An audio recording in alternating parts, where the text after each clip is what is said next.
تازہ ترین ویڈیوز کے لیے چینل کو سبسکرائب کر کے بیل آئیکن اور آل نوٹیفیکیشن پر کلک کریں تاکہ آپ کو ملے ہر اپڈیٹ سب سے پہلے۔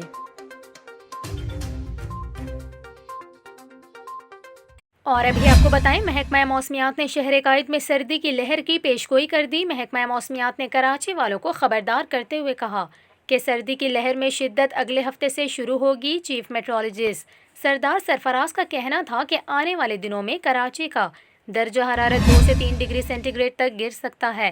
انہوں نے بتایا کہ شہر قائد میں شدید سردی کی پہلی لہر 6 سے 7 دسمبر تک شروع ہو جائے گی، جس کے بعد بتدریج کراچی میں سردی کی شدت میں اضافہ ہوگا۔